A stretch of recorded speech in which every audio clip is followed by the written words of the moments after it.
अब देखिए फ्रेंड्स, जैसा कि मैंने आपको बताया था कि जो आपकी रेफ्रिजरेशन एंड एयर कंडीशनिंग है, ये बेसिकली एप्लीकेशन है थर्मोडायनेमिक्स की। और थर्मोडायनेमिक्स के एप्लीकेशन पार्ट को एक चैप्टर है that is pure substance. Pure substance के कंसेप्ट्स को हमें यहाँ पर रेफ्रिजरेशन एंड एयर कंडीशनिंग में यूज़ करना पड़ता है।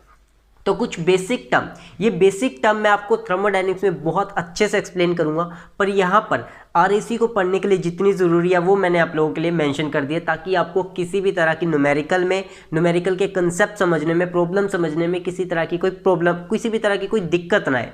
अब देखिए यहाँ पर क्या है, ये है एक कर्व जो कि टेम्परेचर एंट्रोपी डायग्राम।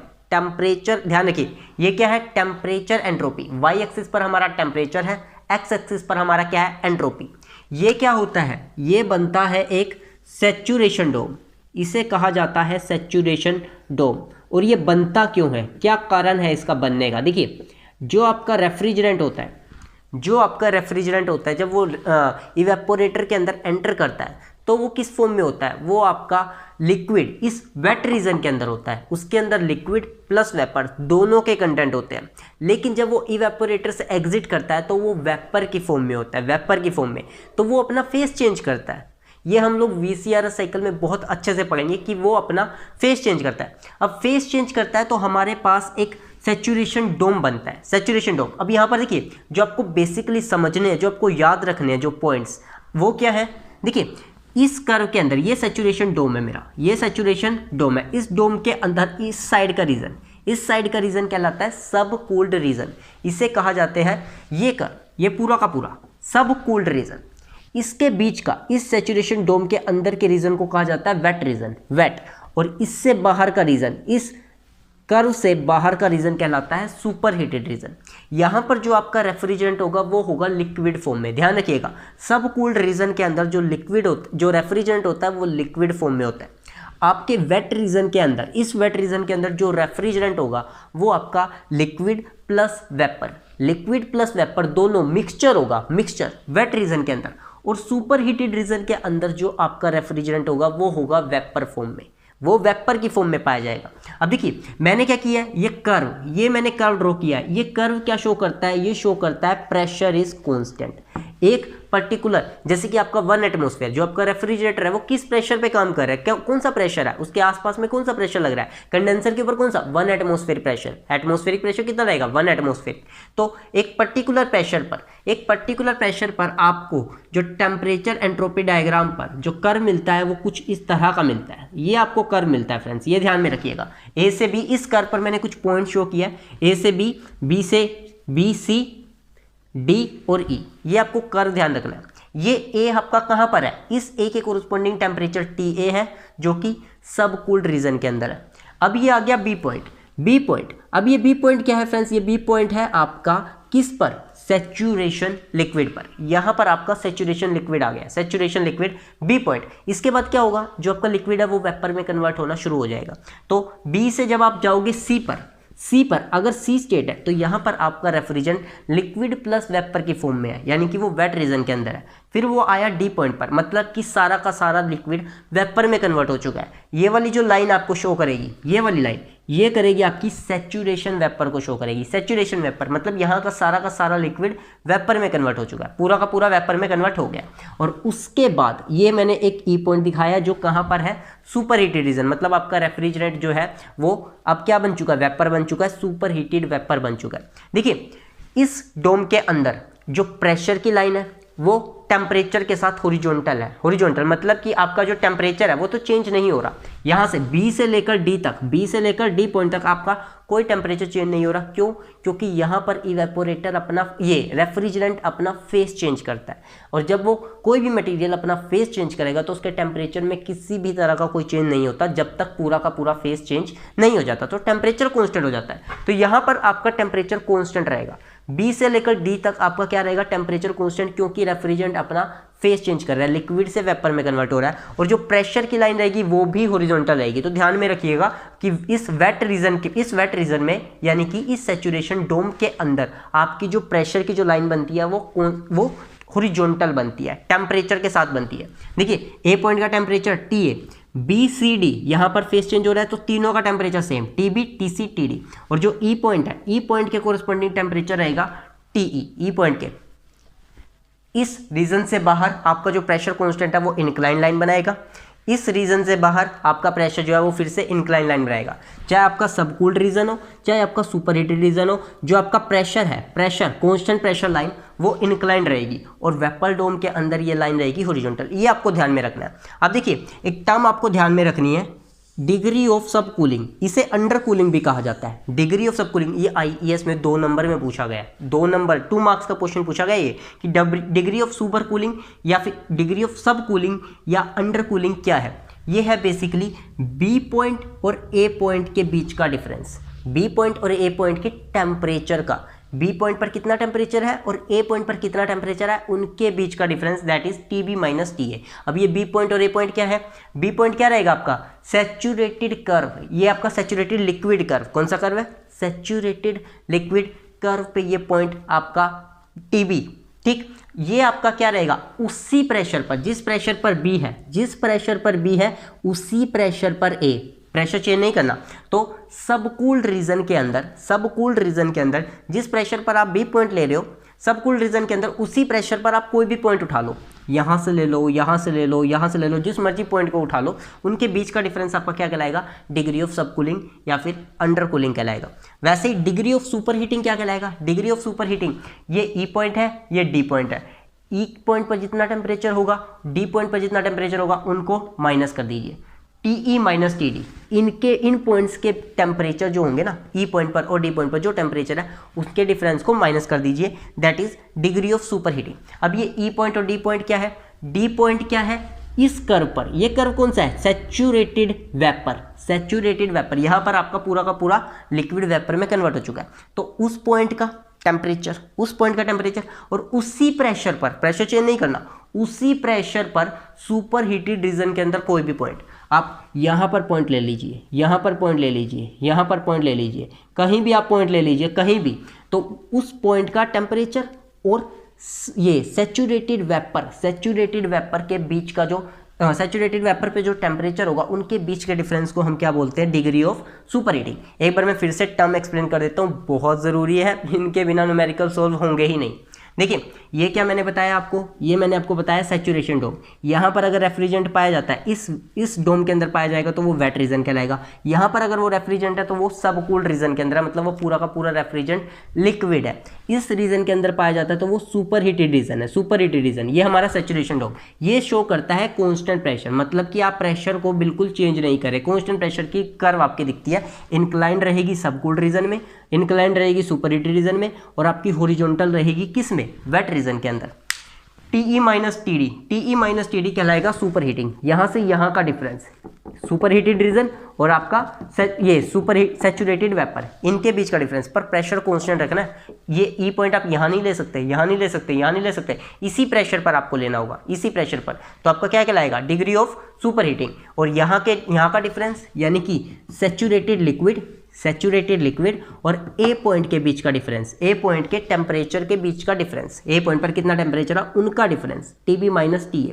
आपको प्रेशर कांस्टेंट इसी लाइन पर लेना होगा, ए पॉइंट आप यहाँ नहीं ले सकते, यहाँ नहीं ले सकते, यहाँ नहीं, कांस्टेंट प्रेशर लाइन पर ही कहीं ना कहीं लेना होगा, चाहे आप यहाँ लीजिए, चाहे आप यहाँ लीजिए, चाहे आप यहाँ लीजिए, सब कूल्ड रीजन में ही लेना है। चलिए फ्रेंड्स आगे टर्म देखते हैं जो इंपॉर्टेंट टर्म है हमारे पास। एक पॉइंट देखिए फ्रेंड्स, दैट इज ये जो लास्ट टॉप पर है, इस सैचुरेशन डोम के टॉप पर जो पॉइंट है दैट इज क्रिटिकल पॉइंट। इसकी खास बात क्या होती है कि इस पॉइंट पर आपका जो लिक्विड है वो डायरेक्टली वेपर में कन्वर्ट हो जाता है, उससे लेटेंट हीट की ज़रूरत ही नहीं पड़ती। क्रिटिकल पॉइंट के ऊपर लेटेंट हीट की वैल्यू जो रहेगी वो 0 रहेगी, आपका लिक्विड डायरेक्टली गैस में, डायरेक्टली वेपर में कन्वर्ट हो जाएगा। ये क्वेश्चन भी SSC JEE में पूछा जाता है। तो क्रिटिकल पॉइंट पर लेटेंट हीट की वैल्यू देखिए, यहाँ पर अगर मैं इस पार्ट की बात करूँ B से D के लिए लेटेंट हीट की वैल्यू कितनी रहेगी, यहाँ तक इस पॉइंट, इसके बीच का डिफरेंस, लेटेंट हीट क्या होगा ये हम सब देखेंगे। तो यहाँ का इतना लेटेंट हीट कहलाएगा। अगर मैं इसकी बात करूँ लेटेंट हीट यहाँ पर इतना होगा, अगर मैं यहाँ की बात करूँ लेटेंट हीट इतना होगा। इस पॉइंट पर लेटेंट हीट की वैल्यू 0 हो जाएगी, लेटेंट हीट की वैल्यू कितनी रहेगी, 0 हो जाएगी। तो आपको ये पॉइंट भी ध्यान में रखना है। अब देखिए सुपर हीटिंग क्या होता है, what do you mean by super heating. Super heating is basically process of increasing the temperature. आपको टेम्परेचर को इंक्रीज करना है at constant pressure above the saturated vapour.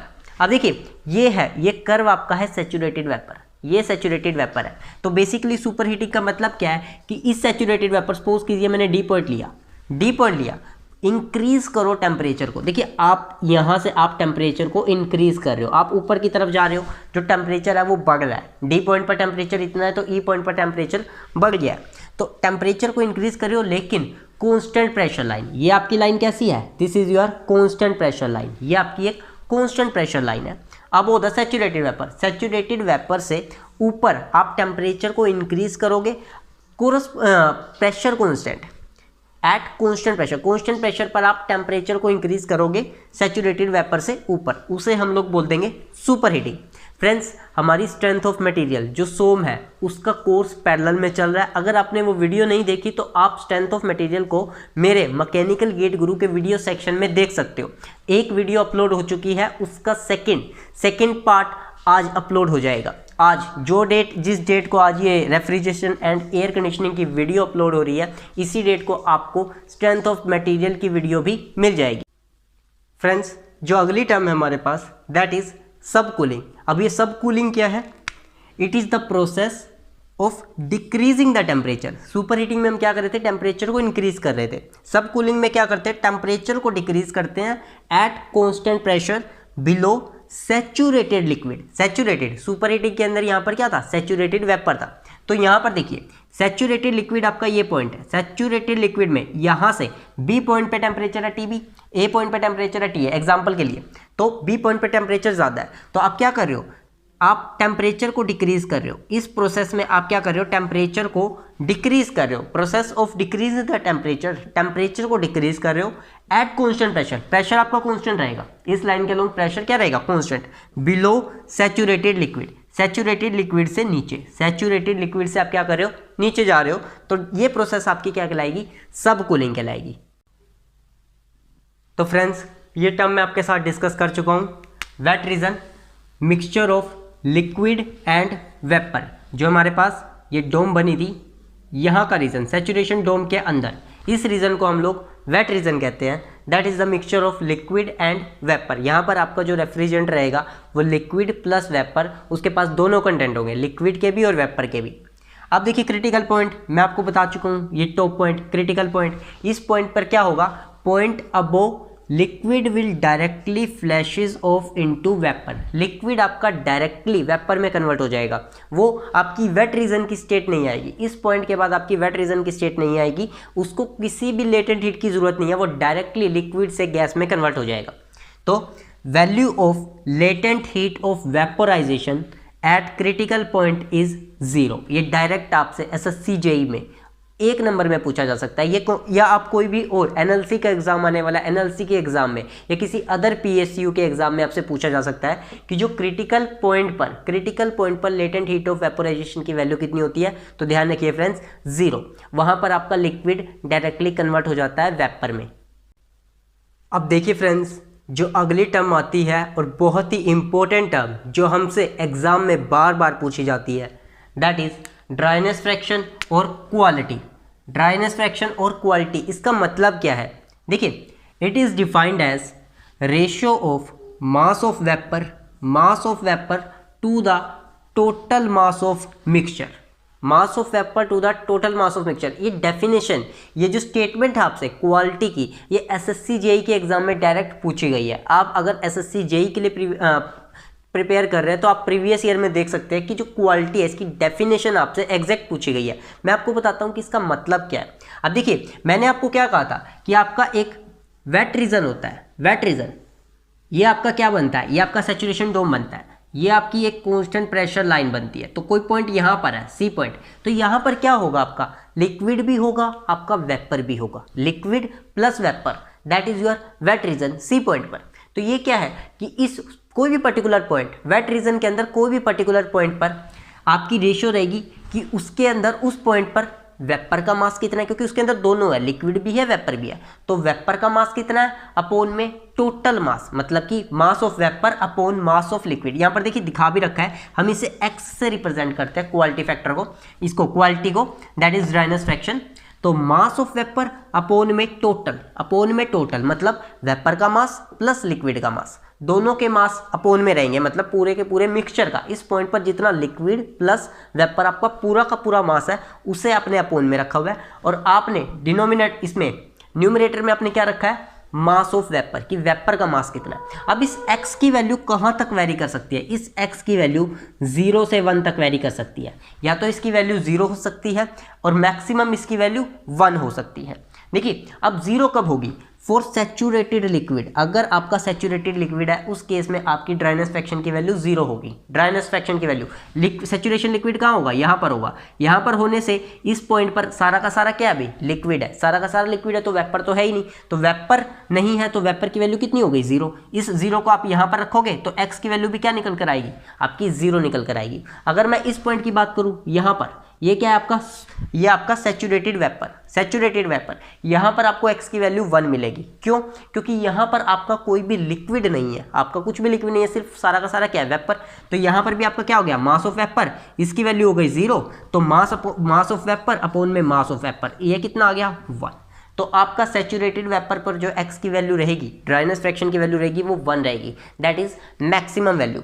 और सैचुरेटेड लिक्विड पर जो आपकी x की वैल्यू रहेगी 0 रहेगी, दैट इज मिनिमम वैल्यू। अब देखिए एग्जांपल के थ्रू मैं आपको समझाता हूँ कि इसका मतलब क्या है। देखिए सपोज कीजिए x की वैल्यू है 0.4, x की वैल्यू कहाँ से कहाँ जा सकती है, 0 से 1, मिनिमम 0 मैक्सिमम 1। सपोज कीजिए x की वैल्यू है 0.4, तो 0.4 का मतलब क्या है कि उसके अंदर 40% तो वेपर है, 60% लिक्विड है। सी पॉइंट पर, कोई भी पर्टिकुलर पॉइंट लिया मैंने सी, उस पॉइंट पर जो मेरी ड्राइनेस फ्रैक्शन की वैल्यू है वो है मेरी 0.4, वो मुझे कहता है एग्जांपल के लिए मेरी ड्राइनेस फ्रैक्शन की वैल्यू 0.4 है, तो मतलब सी पॉइंट पर जो आपका मिक्सचर है उसके अंदर 40% वेपर रहेगा और 60% क्या होगा, लिक्विड रहेगा। यही अगर ये क्या हो जाए, x की वैल्यू 0.6 हो जाए, तो आपके पास 60% क्या हो गया, 60% आपके पास वेपर हो गया, और आपके पास 40% क्या हुआ, 40% आपके पास लिक्विड हुआ उस मिक्सचर के अंदर। ठीक, आई होप फ्रेंड्स आपको टर्म समझ में आ गई होगी, और ये बहुत इंपॉर्टेंट टर्म है। अगर फिर भी कोई दिक्कत रहती है, किसी भी तरह के कंसेप्ट में प्रॉब्लम रहती है,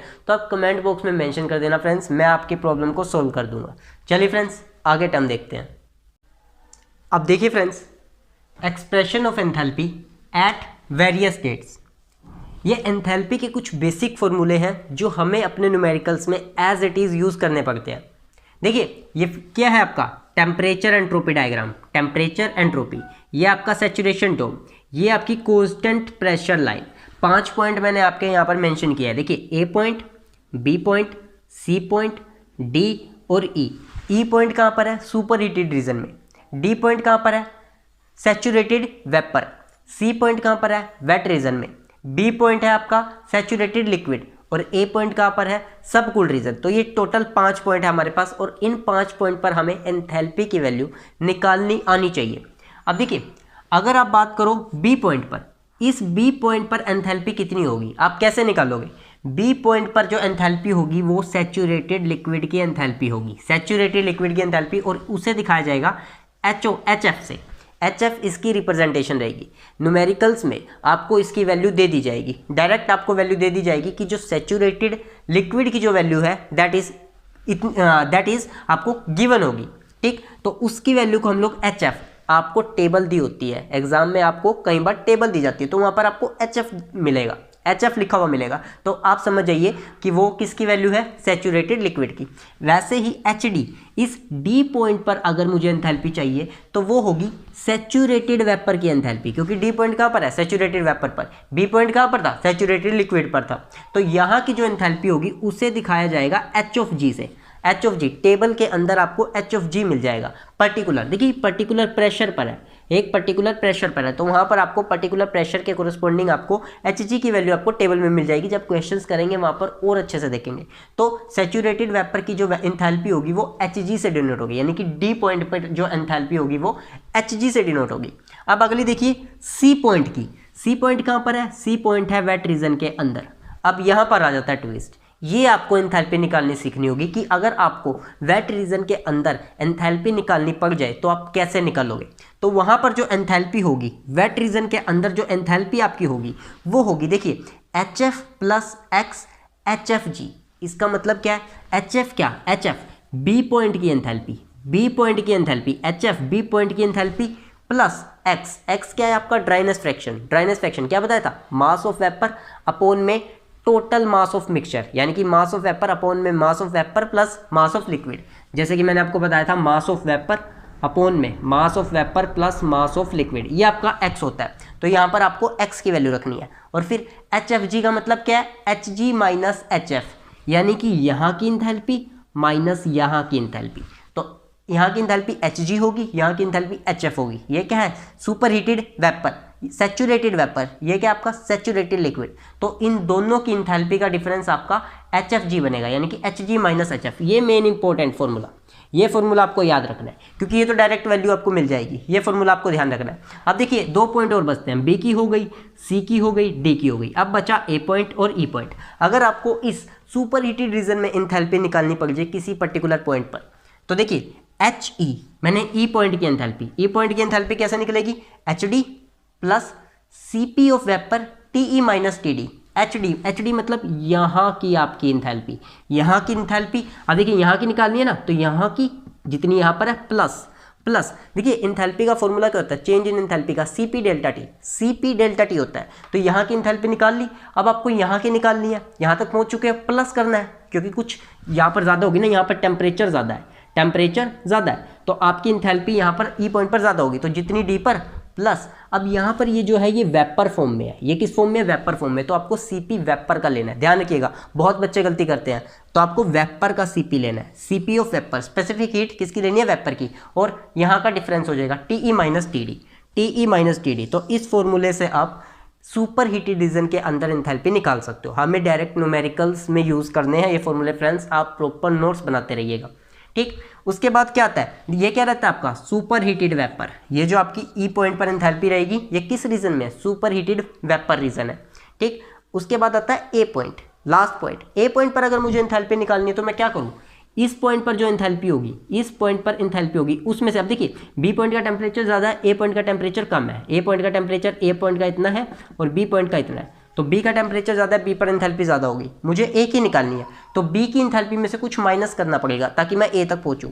तो B में से क्या माइनस करोगे, एंथैल्पी का formula CP delta T, change enthalpy, तो HB माइनस। अब ये क्या है, यहाँ पर लिक्विड फॉर्म में है, ये क्या है आपका लिक्विड फॉर्म, तो आपका CP ऑफ लिक्विड, और यहाँ पर आपका टेम्परेचर का डिफरेंस हो जाएगा TB माइनस TA। हाँ जी, टेस्ट के लिए पूछ रहा हूँ, क्या था आपका TB माइनस TA क्या था, डिग्री ऑफ सब कूलिंग या फिर अंडर कूलिंग।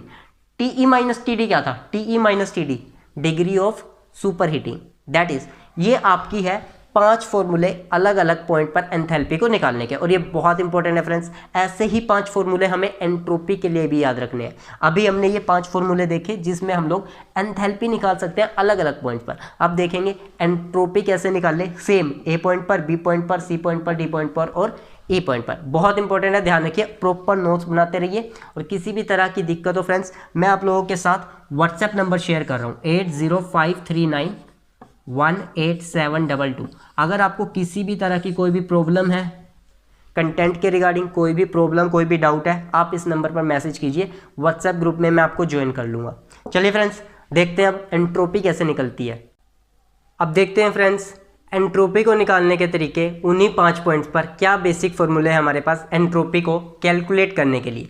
देखिए, अगर B पॉइंट पर एंट्रोपी आपको कैलकुलेट करनी है, इस B पॉइंट पर, तो वही आपको SF की प्रॉपर्टी आपकी सैचुरेटेड लिक्विड लाइन पर, सैचुरेटेड लिक्विड लाइन यानी कि B पॉइंट पर SF आपको शो हो जाएगी टेबल के अंदर, ठीक। अगर आपको D पॉइंट पर, इस D पॉइंट पर एंट्रोपी निकालनी है तो उसे हम लोग डिनोट करेंगे SG से, यानी कि एंट्रोपी ऑफ गैस। यहाँ पर आपका क्या है, सैचुरेटेड आपका वेपर है, ठीक।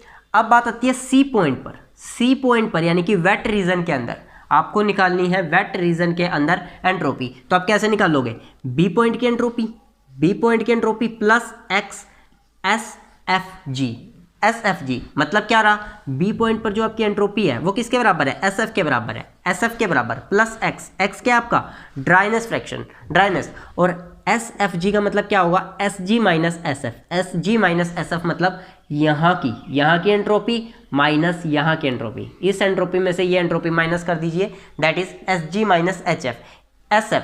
और आपके पास एक फॉर्मूला और है आपके पास, SF प्लस x, ये देखिए SF as it is plus x, SG minus SF को आप HFG/T से भी रिप्लेस कर सकते हो। अगर आपको यहाँ की एंट्रोपी का डिफरेंस नहीं लेना तो आप HFG अपॉन में T भी कर सकते हो। HFG क्या रहेगा आपका, HFG हो जाएगा HG माइनस HF, ये आपका क्या हो जाएगा HFG, और T इसके कोरस्पॉन्डिंग जो यहाँ पर टेम्परेचर होगा, T क्या होगा यहाँ पर, TB इज इक्वल टू में TC इज इक्वल टू में TD, क्योंकि यहाँ पर क्या रहता है आपका टेम्परेचर कांस्टेंट रहता है, टेम्परेचर कांस्टेंट रहता है तो आप एंट्रोपी इस SG माइनस SF की जगह पर HFG अपॉन में T भी ले सकते हो, क्योंकि आपका टेम्परेचर चेंज नहीं हो रहा, ठीक। तो आप इस फॉर्मूले को यूज कर सकते हो।